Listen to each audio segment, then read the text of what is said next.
Supreme Commander Rax stood before the massive holographic display aboard the Valaxian flagship, Eternal Dawn, his scaled skin reflecting the soft blue light as he studied the small blue planet below. Earth, an insignificant world that had somehow managed to disrupt centuries of careful galactic order simply by existing. My lord, First Observer Nilla approached, her crystalline data pad displaying streams of information. We've completed our analysis of their global communication networks. These humans are unusual. Rax's upper lip curled in what passed for amusement among his species. Unusual? They've barely mastered basic space flight. Their technology is primitive at best. That's just it, sir. Nilla's 4 eyes blinked in sequence, a sign of nervousness among her kind. They've achieved things in the wrong order. They've created artificial intelligence before achieving global unity. They've split the atom while still burning fossil fuels. They've reached their moon using chemical rockets while simultaneously developing quantum computing. Nothing about their development follows any known pattern. Irrelevant, Rax dismissed her concerns with a wave of his scaled hand. The Valaxian Empire has brought order to 1,000 worlds. These humans will learn their place, just like all the others. The massive viewscreen showed Earth's major cities, teeming with life and chaos. Vehicles moved in seemingly random patterns, their entertainment broadcasts mixed with scientific signals, and their military communications intermingled with something called cat videos. Initiate protocol dominance, Rax commanded. Show them our power. They'll submit, just like all the others. Within moments, massive Valaxian warships appeared in strategic positions around Earth, their advanced cloaking technology deactivating to reveal vessels the size of small cities. The ships positioned themselves above Earth's major population centers, New York, London, Beijing, Moscow, Tokyo, and others. Broadcasting on all frequencies, the communications officer announced. Translation matrices active. Rax's voice boomed across every electronic device on Earth simultaneously. People of Earth, we are the Valaxian Empire, rulers of 1,000 worlds. Your primitive civilization has been deemed worthy of our attention. Submit to our guidance, and we shall elevate you to the stars. Resist, and face obliteration. You have 1 planetary rotation to respond. The response came far sooner than expected, and in a form none of them had anticipated. Within hours, humans had turned their ships into memes. Social media exploded with jokes about their dramatic entrance. Someone had already created a parody music video set to their threatening message. Multiple countries' military forces remained on high alert, but the civilian population seemed more interested in critiquing their ship designs and speculating about their biology on something called Reddit. Sir, Nilla reported, her voice trembling slightly, they're not afraid. They're excited. Their global networks are filled with discussions about our technology. Multiple research institutions have already published preliminary papers analyzing our ship's propulsion systems based on visual data alone. Impossible, Rax snapped. No species has ever. Sir, the sensor officer interrupted, we're detecting multiple launches from the surface. But instead of missiles, the humans had launched thousands of small drones, each carrying cameras. They were attempting to live stream close-up footage of their ships. My lord, Nilla's voice was barely a whisper now, the humans, they've already created merchandise with our image. They're selling t-shirts that say, I survived the alien invasion and all I got was this lousy shirt. And, they're selling very well. Rax felt the first stirring of unease. In all his centuries of service, no species had ever responded to protocol dominance with merchandising. Sir, we're receiving their official response, the communications officer announced. The message that played across the bridge was not from any government. Instead, it was a compilation of social media posts, memes, and viral videos, ending with a simple message, thanks for the tech demo. We'll take it from here. P.S. Your ships look like they were designed by someone who really likes brutalist architecture. Ever heard of curves? As Rax watched humans turn their threat into entertainment and their demonstration of power into a technological challenge, he realized they had made a terrible mistake. They hadn't found another civilization to conquer.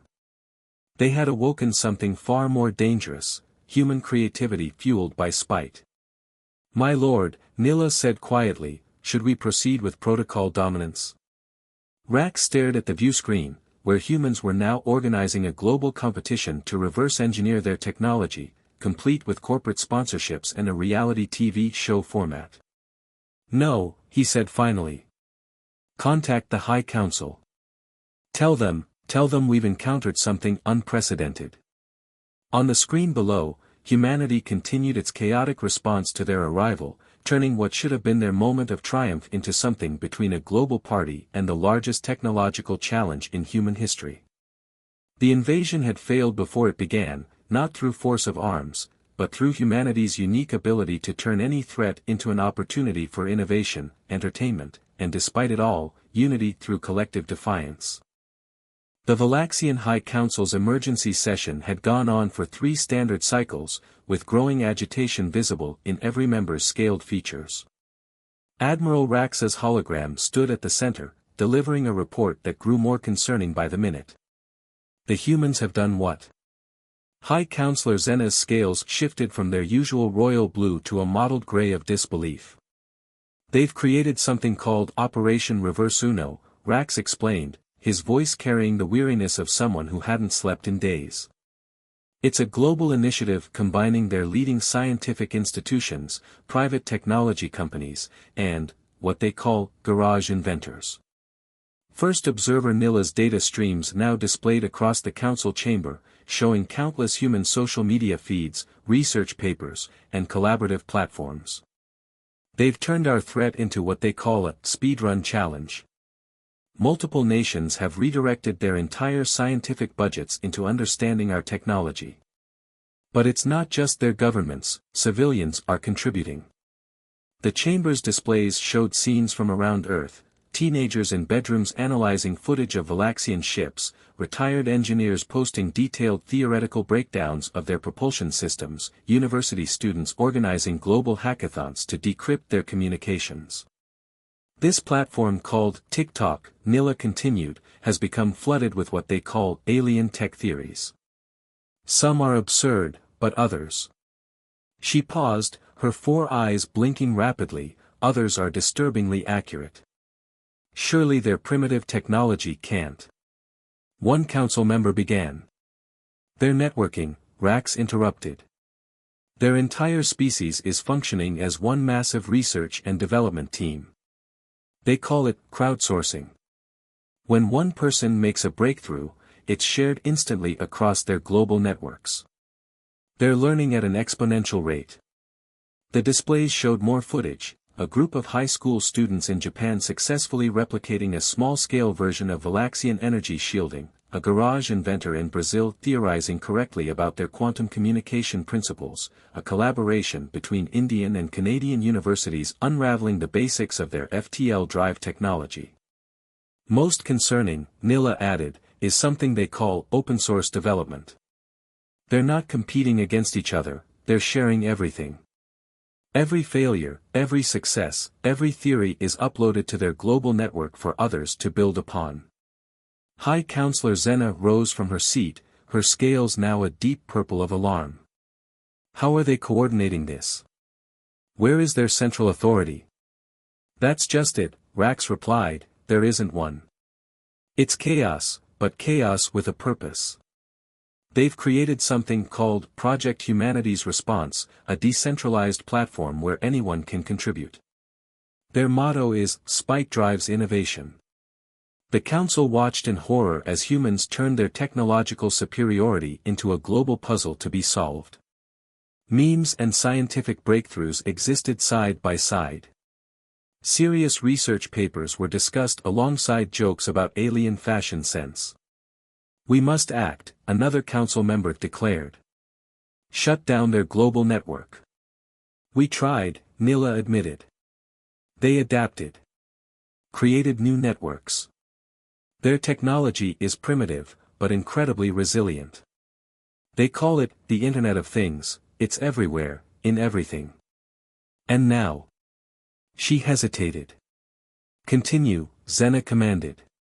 Now they're using our attempts to shut down their networks as data points to understand our technology better.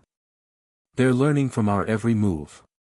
The council chamber erupted in arguments and proposals, but Rax's voice cut through the chaos. There's more. They've started something called the Alien Challenge on their entertainment platforms. Millions of humans are competing to create functional prototypes of our technology. They've turned it into a game, a show, a global competition.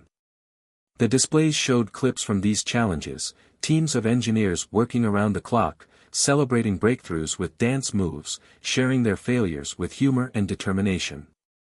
Each advancement was met with both scientific peer review and something called viral memes. In trying to intimidate them, Rax concluded, we've given them something they apparently thrive on, a seemingly impossible challenge and a reason to prove someone wrong. As if to emphasize his point, a new alert flashed across the chamber's displays. A group of university students had just successfully tested a prototype of Valaxian shield technology, broadcasting their results live to millions of viewers. The test ended with the students posing for something called a selfie with their invention, captioned, Day 15 of telling aliens, hold my beer. The High Council sat in stunned silence as humanity continued its chaotic but incredibly effective response to their arrival. They had expected submission or resistance. Instead, they got innovation driven by spite, entertainment, and an unshakable determination to prove them wrong. The digital rebellion had begun, and it was spreading faster than anyone could have predicted. Humanity wasn't just refusing to submit, they were using the Valaxians' own superiority as a roadmap to catch up. And they were having fun doing it. The counter-move. The Valaxian monitoring station above Earth erupted into chaos as new energy signatures appeared across the planet's surface. First observer Nila's data screens filled with readings that shouldn't have been possible from a pre-galactic civilization. Impossible, she whispered, all four eyes widening at the data. They've done it. Across Earth, research facilities hummed with newly constructed technology. In a repurposed warehouse in Toronto, the first human-made quantum shield generator pulsed to life. From a tech campus in Bangalore, a prototype gravity manipulation device lifted a 2-ton vehicle effortlessly into the air. A teenager's garage in Buenos Aires housed a working model of Valaxian communication technology. Supreme Commander Rax watched the feeds with growing unease. How long has it been since our arrival? 37 Earth days, Nila replied, her voice trembling. They're advancing at a rate that defies all known models of technological progression. The main screen showed a live broadcast from what humans called the Global Innovation Summit. Representatives from every major nation stood together on a stage, an unprecedented show of unity that had the Valaxian analysts deeply concerned. Dr. Kira Patel, the summit's lead coordinator, addressed not just Earth but deliberately aimed her message at the watching Valaxian ships. When you arrived, you expected us to bow or break. Instead, you gave us something far more dangerous, a benchmark. Today, we're going to show you what happens when you challenge humanity. The presentation that followed sent shockwaves through the Valaxian fleet. Humans hadn't just reversed engineered their technology, they'd improved it. They'd taken Valaxian designs and modified them with what they called human ingenuity. Sir, Nila reported, they're not just replicating our technology. They're innovating. Look at this shield design from their open-source defense initiative. They've incorporated something they call adaptive resonance. It's more efficient than our current systems. Rax watched as human scientists demonstrated their achievements. Their technology was rough, unrefined, but undeniably functional. And they kept calling it version 1.0, implying more iterations to come. How are they collaborating at this scale? Rax demanded. The logistics should be impossible. They've created something called the Hub, Nila explained, bringing up displays of a global digital network. It's a combination of social media, research database, and collaboration platform. They're using artificial intelligence to translate between languages in real time, allowing instant global cooperation. The screens showed teams from different continents working together seamlessly, sharing breakthroughs, solving problems collectively. A quantum physics breakthrough in Berlin would be applied to engineering challenges in Seoul within hours. A materials science discovery in Cape Town would immediately enhance projects in Stockholm. "Sir," a sensor officer interrupted, "we're detecting new launches from the surface." But these weren't military vessels or simple observation drones. They were test vehicles, each incorporating different aspects of reverse-engineered Valaxian technology. The humans were taking their first steps into advanced spaceflight, and they were broadcasting every moment of it. "They're calling it Humanity's Giant Leap 2.0, Nila reported. "Every launch is streamed live. They're not hiding anything, they're celebrating each advancement, even the failures." The feed showed a test vehicle exploding spectacularly over the Pacific. Instead of demoralization, the response was immediate. Thousands of engineers worldwide began analyzing the data, suggesting improvements, offering solutions. Within hours, new designs were being implemented. "There's something else," Nila added hesitantly. "They've started an initiative called Star Children. They're teaching their young about advanced physics and engineering through something called gamification.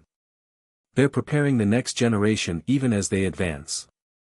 Rax watched as human children played with simplified versions of quantum mechanics principles, their games teaching them concepts that should have been centuries beyond their civilization's grasp.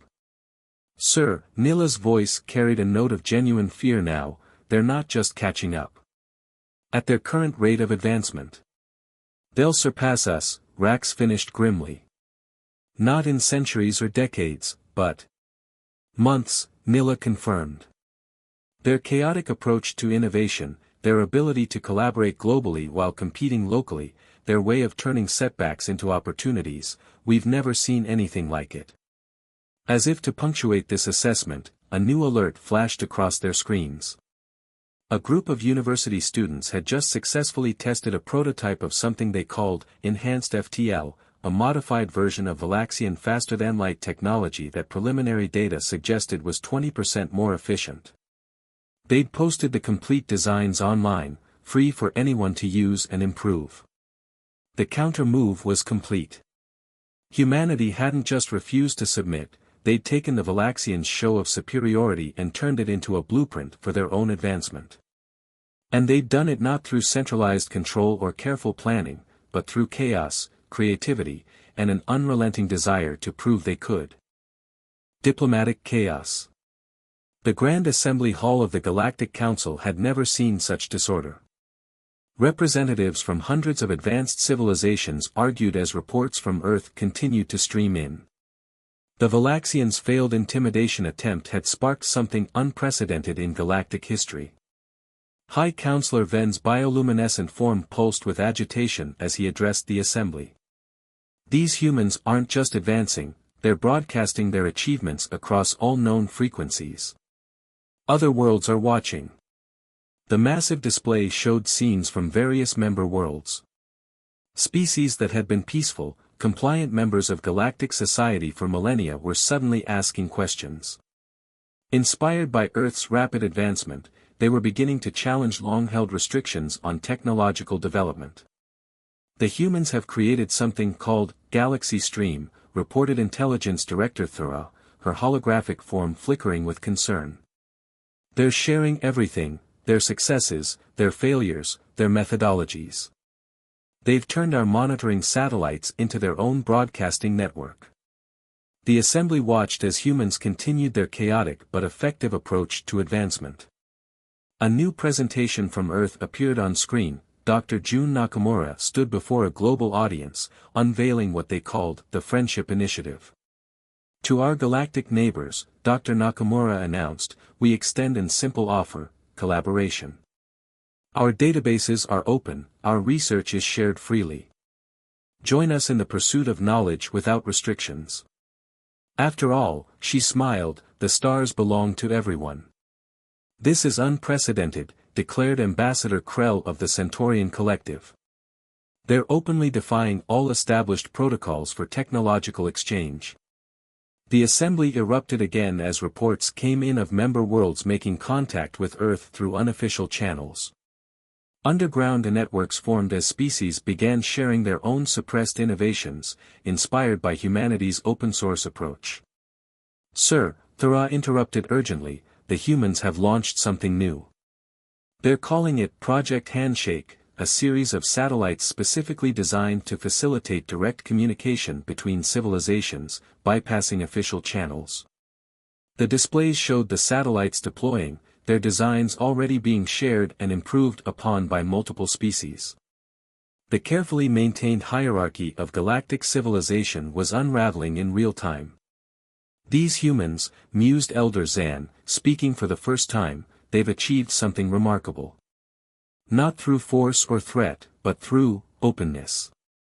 They've turned our attempt to suppress them into a catalyst for universal cooperation." Footage streamed in of joint research projects springing up across the galaxy. Species that had never directly communicated were now sharing discoveries, building on each other's innovations. Earth had become a hub of unrestricted scientific exchange. "The humans have a saying," Thera noted, "a rising tide lifts all boats." They're not just advancing themselves, they're encouraging everyone to advance together.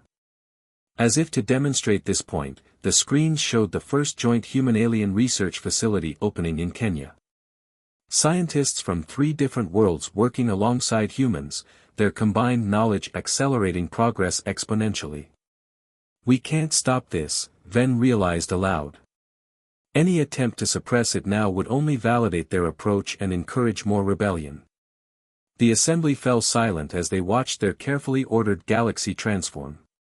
Humanity hadn't just resisted control, they'd introduced a new paradigm of unrestricted collaboration that was spreading faster than anyone could have predicted. And throughout it all, they kept broadcasting, sharing, and inviting others to join what they called the Great Galactic Exchange. The diplomatic chaos wasn't just continuing, it was evolving into something entirely new. The age of controlled advancement was over, replaced by an era of open collaboration that no one had anticipated. Pride's price. The Valaxian High Command Center, once a symbol of unquestioned authority, now served as a stark reminder of their miscalculation. Supreme Commander Rax stood before the emergency session of the High Council, delivering the report that would reshape galactic history. 3 Earth months after our first contact, Rax began, his scales dulled with exhaustion. "Humanity hasn't just matched some of our technology, they've begun innovating beyond it. And worse, they've inspired a revolution we can't control."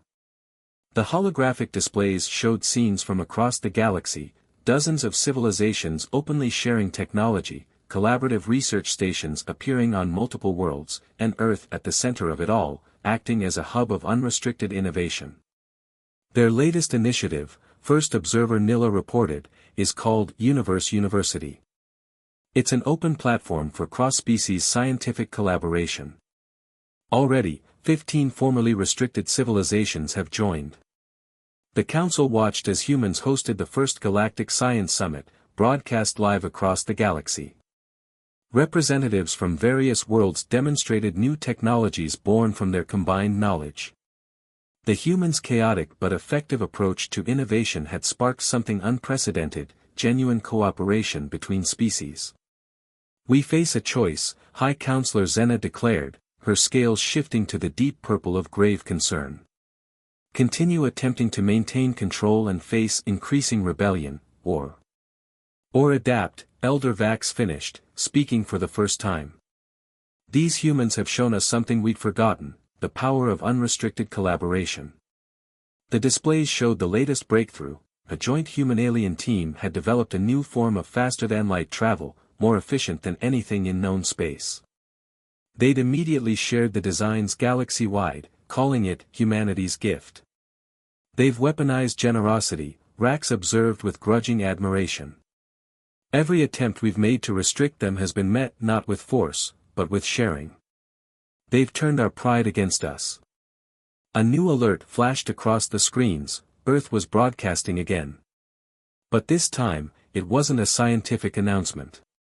Instead, a diverse group of humans stood before the camera, joined by representatives from other species.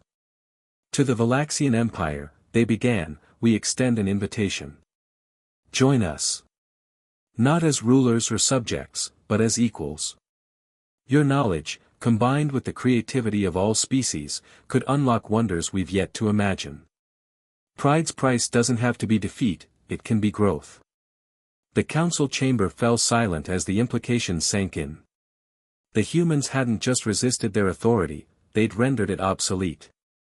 They'd created a new model of galactic cooperation that was spreading too fast to contain. The age of controlled advancement is over, Elder Vax declared.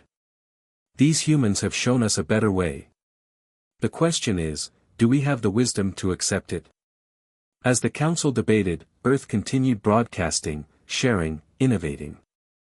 They'd turned the galaxy's hierarchy upside down not through war or defiance, but through an insistence on open collaboration that proved infectious. The final displays showed new joint research facilities being established across space, species freely mixing and sharing knowledge, and at the center of it all, humanity's message repeated across the stars: the universe is too big for secrets. Let's explore it together. The Valaxians' pride had indeed exacted a price, but not the one they'd expected. Instead of crushing human spirit, they'd unleashed it across the galaxy. The choice now wasn't whether to stop it, but whether to join it. And as Rax watched the feeds of unprecedented cooperation and advancement, he realized that perhaps losing their position of absolute authority wasn't a defeat after all. Perhaps it was an evolution they'd needed all along. The age of control was over. The age of collaboration had begun. And somewhere on Earth, someone had already turned this historic moment into a meme, captioned, "When you try to bully humanity but accidentally start a galactic renaissance instead. The universe would never be the same." End of story.